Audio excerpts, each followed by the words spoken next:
in this beautiful ayah, Allah Azza wa Jal describes it, قُلْ هَذِهِ سَبِيلِي. This is my path. A sabil is a path. And you know what? Allah did not say in this ayah, قُلْ هَذَا دِينِي. This is my deen. Tell them this is my religion. This is my Islam. This is my truth. This is my book. He didn't describe it with any other language except this is my path. And all of you know a path is like a journey. So Islam itself is being described as a journey in this ayah. What does that mean? That means in any journey you have to make progress, right? So even if you take one step, you are more closer to your destination than the day before or the step before.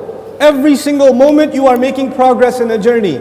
And in this ayah, Allah's Messenger says, sallallahu alayhi wasallam, this religion of mine and this religion of yours and ours, Islam, is a journey, which means I am supposed to do something more for this deen than I did yesterday.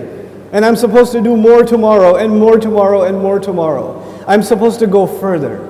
This deen should become more of a reality than it was yesterday.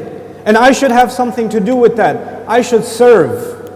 I should further this deen. I should be a servant of this deen. I've only spent a very few days in this country. And I've spent very little time traveling in the Muslim world. But I can tell you, there is not a single Muslim country. There is not a single Muslim city. There is not a village that does not need da'wah. There's no Muslim community where there are Muslims, all of them are close to Allah, and none of them need advice. There are so many Muslims, the only thing left of Islam is their name. That's the only thing left. They don't care about salat, they don't care about halal and haram. They're far from this deen. They are far. Who's going to invite them? Who's going to care about them? Who's going to bring them back to La ilaha illallah? Who's going to make them realize how beautiful this deen is? You know, sometimes when we think about da'wah, we think about non-Muslims. You know, the Hindus should be given da'wah, the Buddhists should be given da'wah, the Christians should be given da'wah. But you know what? We are living in strange times. The people who need the da'wah the most today are the Muslims themselves. We need da'wah. We need the concern of other Muslims. The students that are here, the ones that are going to graduate from this institution, whether you like it or not, you will be ambassadors of Islam to your communities. When you go work at a company, you will be ambassadors of Islam at your company. When you go work in a department in the government, you will be ambassadors of Islam in that department in the government. You are going to have to live Islam at its highest level, not the minimum. Not the minimum, the maximum. You'll have to learn to expect more from yourself. هَذِهِ sabili. You should have, the young people in this audience should have a concern, a love for their country, a love for their cities, a love for their communities. And when they see people going away from Allah, it should hurt them in their hearts. And they should say, what can I do to make Islam a deeper reality in this place? What can I do to further this deen? What can I do I shouldn't just be happy that so many people come and attend Jumu'ah.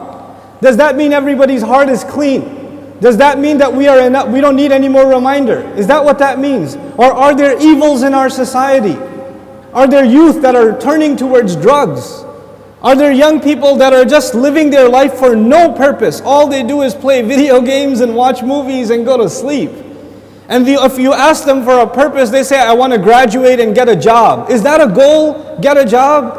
Allah gave us such higher goals. Your job itself is a means to a higher end. You should think about where you're going to work. And I'm sure those of you that are college students, you're always thinking, where am I going to get a job? How much money am I going to make? Where am I going to live? When will my parents let me get married? These are the questions you're asking yourself all the time. But you know what? I'd like to add one more question for you.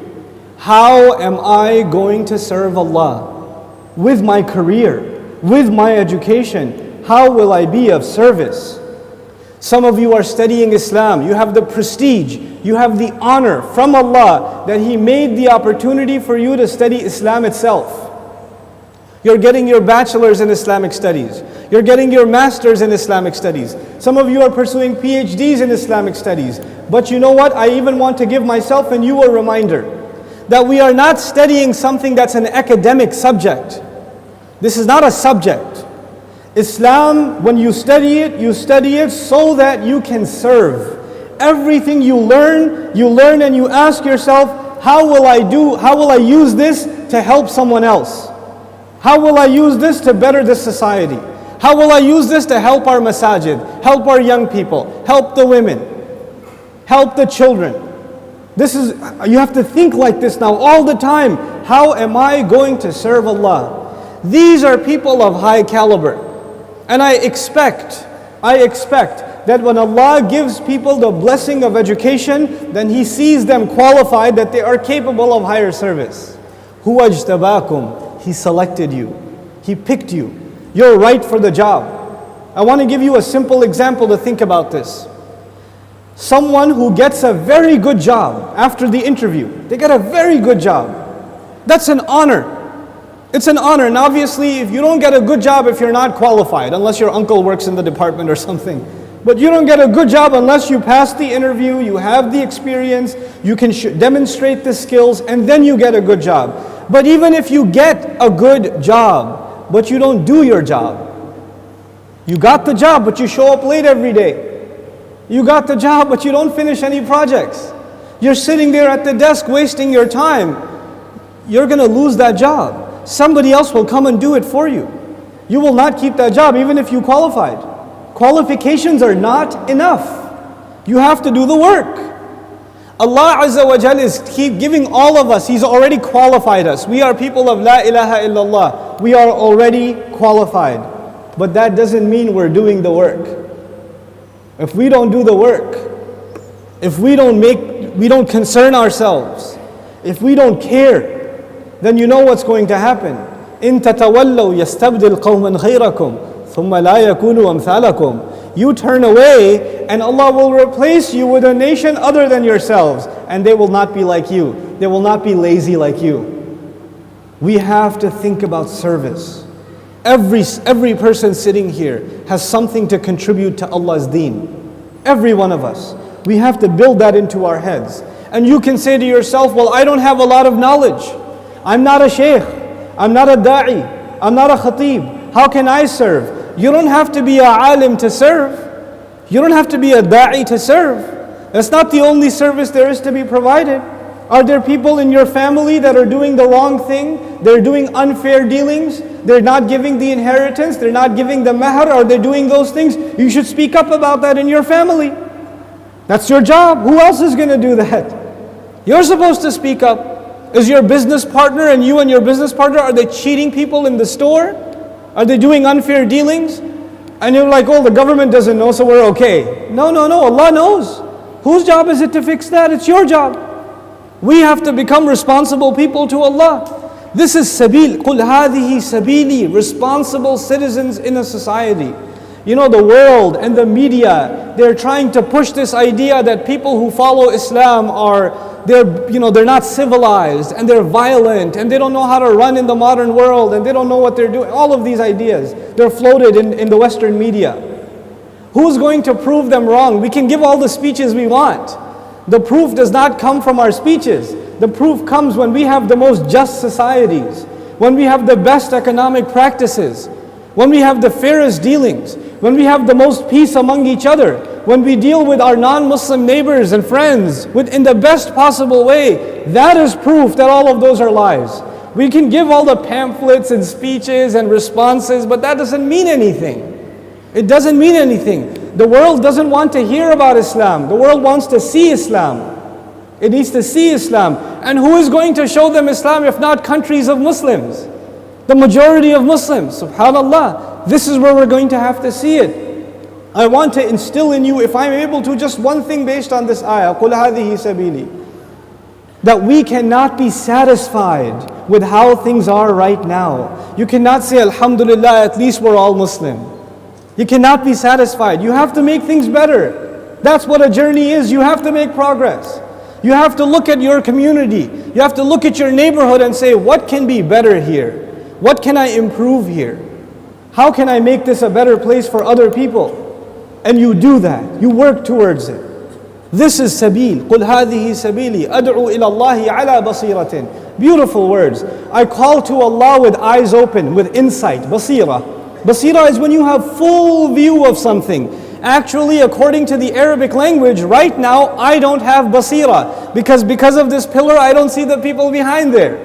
And they don't see me, so I don't have basira. Basira means you have full view. Full view. Even partial view is not basira. Allah says we call to our deen with eyes open. You know what that means? That we have full understanding of why we are Muslim. Not just that we are Muslim, alhamdulillah, we know we're Muslim, but we have to have eyes open. Why am I Muslim? Why do I say La ilaha illallah? Why do I say Muhammadur Rasulullah sallallahu alayhi wa sallam? Why is the Quran the book of Allah? I should be clear about that for myself. So many Muslims today are only Muslim because, and you ask them, why are you Muslim? And they say, because my parents are Muslim. Or they say, because I was raised in a Muslim country. Or they say, I don't know, because everybody else is Muslim, I guess. These are not good answers. These are not good answers to that question. And I am telling you, because I have seen it myself. I have seen Muslim children from Muslim families say, I don't even know why I'm Muslim. And in America, at least, they start leaving Islam because there's, and you cannot stop it. They will be exposed to it. And until we educate them on why are we Muslim, until they have basira, they will not be able to serve society. The two ideas in this ayah are tied to each other. On the one hand, we want people that will serve. On the other hand, we want people that are clear about why they are Muslim. And when you are clear about why you are Muslim, when you have basira, then there is no doubt that you will serve. There is no doubt that you will put every energy you can to do whatever you can for Allah's deen. أدعو إلى الله على بصيرة أنا ومن اتبعني. The Rasul sallallahu alayhi wasallam says, I call to Allah with eyes open, I and whoever follows me. Our deen is different. Our deen is different. When people say, why do you follow Islam? Why do you do this or that or the other? We don't just have the answer, I don't know. We just do it. That's just our culture. We don't have that. Other religions can give that answer. We don't give that answer. We have a reason for what we do. We have intellect that we are supposed to use. أَفَلَا تَعْقِلُونَ. Why don't you think? You have to be thinking people, you know. And even especially in a Muslim society, we assume that our next generation is already, they know that Islam is the haqq. Don't assume that. They have to come to that conclusion for themselves. They have to get the education in which they can say for themselves, yes, absolutely this is the truth. To confirm their iman and reconfirm their iman. They should know why. It gives us strength to the Muslim youth. And this is the last couple of things I want to talk to you about, inshaAllah ta'ala. And those are when young Muslim people have real iman. When young Muslims have real strength in their belief, then they have the power to change the world. They have the power to make the world a better place. But when young Muslim people don't have real iman, they don't have real conviction, then they are a waste of space. They are a waste of society, a waste of a generation. The only thing in their life, the most important thing in their life is when is the next movie coming out. The most important thing is when is the next iPhone coming out. The next most important thing is, man, I wish I had that car. That's it. Your life doesn't go any further than that. My teacher used to say that Islam is similar to climbing a mountain. You know, when you're climbing a mountain, you throw a hook and you climb. If you throw a hook not very high, then you will only reach that much. You can't reach any further. If your goal is money, if your goal is a six-pack, if your goal is a car, if your goal is a promotion, if your goal is entertainment, if your goal is girls, whatever your goal is, then you're only going to get that, you won't get anything else.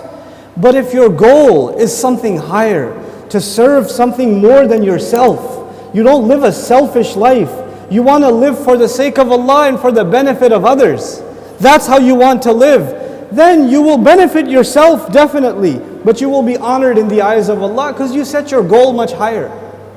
I said in the beginning, there's nothing wrong with having a good job. There's nothing wrong with having a nice house. There's nothing wrong with that. There is something wrong when that is your goal. That is not my goal. I have a nice job so that I have some free time so that I can serve Allah's deen. so I can do something for my people, so I can make this a better place, so I can fight corruption. That's why I have my job. I don't just care about myself, I care about my neighbor.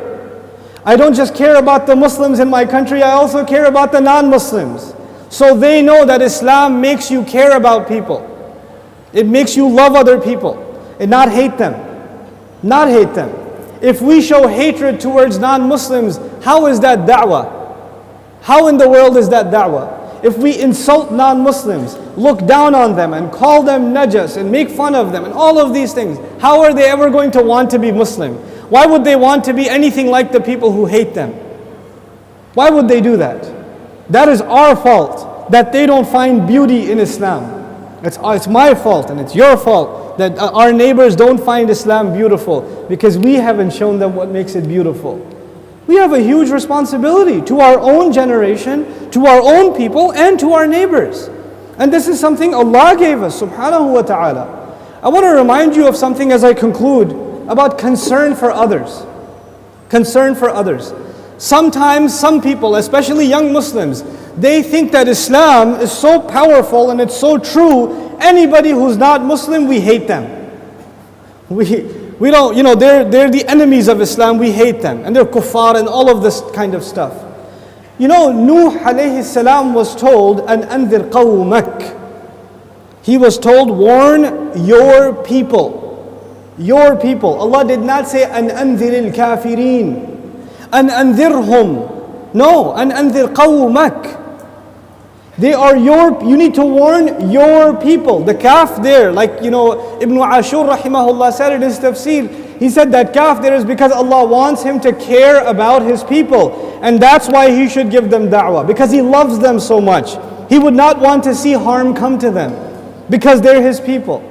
And these are the same people who insult him, who spit at him, who make fun of him, and yet he cares about them. These are the Rusul who are our examples. Alayhimu salatu wassalam. We have to become those kinds of people. قُلْ هَذِهِ سَبِيلِي أَدْعُو إِلَى اللَّهِ عَلَى بَصِيرَةٍ أَنَا وَمَنِ اتَّبَعَنِي. I and whoever follows me. Subhanallah, and Allah is perfect. And how perfect Allah is. And the placement of this perfection of Allah also. Why? Because no matter how much I serve the deen, it's not good enough. No matter what I do for Allah, it's not good enough. No matter how much I pray, it's not good enough. No matter how carefully I make my wudu, it will not be perfect. No matter how much I concentrate in salat, there will still be things missing. Nothing I do for Allah will ever be good enough because He is perfect. You know what this does? It doesn't make you proud of yourself. You remember that Allah is the only one who is perfect. My da'wah is not perfect, my knowledge is not perfect, my service is not perfect, my volunteering is not perfect, because the only one perfect is Allah. Wa subhanallah, wa ma ana min al-mushrikeen. What a beautiful conclusion to an ayah, because the people who serve Allah's deen, sometimes they start thinking that they are better than other people. That because I am standing on here in a mimbar that is very high above you, that I am better than you. No, subhanallah. How can I think like that? I am among you. وَمَا أَنَا مِنَ الْمُشْرِكِينَ. If I start thinking for a moment that I am better than anybody else who's sitting in the audience, if I start thinking like that, then nothing I do counts, because that's shirk. That is shirk, to have kibr inside of you and to think of yourself as higher. The ultimate reminder to those who will serve Allah's deen, don't think highly of yourself. Don't think you are better than the people you are trying to serve. Your friend may be a Hindu today. He may be a Hindu today, and you say, well, at least I'm not a Hindu, I must be better than him. But when he takes Shahada tomorrow, and when he takes that Shahada and all of his sins are forgiven, then Allah, in the eyes of Allah, he's better than you. We never know. We never know. We have to have that humility before Allah Azza wa Jal. I pray that Allah Azza wa Jal makes us a people of vision. I honestly pray to Allah Azza wa Jal. I have met so many young people in my visit, this brief visit that I have to Malaysia. I've met so many inspiring young people. I make dua for them that Allah makes them a source of guidance for others, and that Allah keeps them sincere, and Allah puts in their hearts every night that they go to sleep, Ya Allah, I want to serve your deen, show me how. Show me what I can do for your deen. The young men and women of this society are the future of this ummah. You are in a very unique country. You are in a very unique situation. This situation does not exist in most of the ummah. Allah has blessed you in many ways that so many nations, so many Muslim countries don't have those blessings.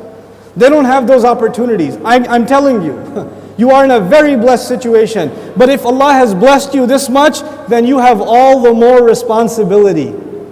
You have the responsibility to show not just your own country, but the world, the ummah itself, how Islam should be. How young people can carry deen. How young people can be a source of inspiration. So I make sincere dua for our young, that they are able to carry the flag of Islam, that they become the pride of this ummah, that we look at them and say, subhanallah, we were not able to do in our generation what our next are doing. It's so sad when we look at the next generation nowadays and we say they are much worse than us, and their kids will be much worse than them. It's getting worse. We need to reverse that and say our next generation is better than us, and their kids will be better than them. That's what we want to do. And I pray that the youth here, the college students here, the graduates here, the teachers here, they're able to become that source of inspiration. May Allah Azza wa Jal bless the ummah wherever it may be, and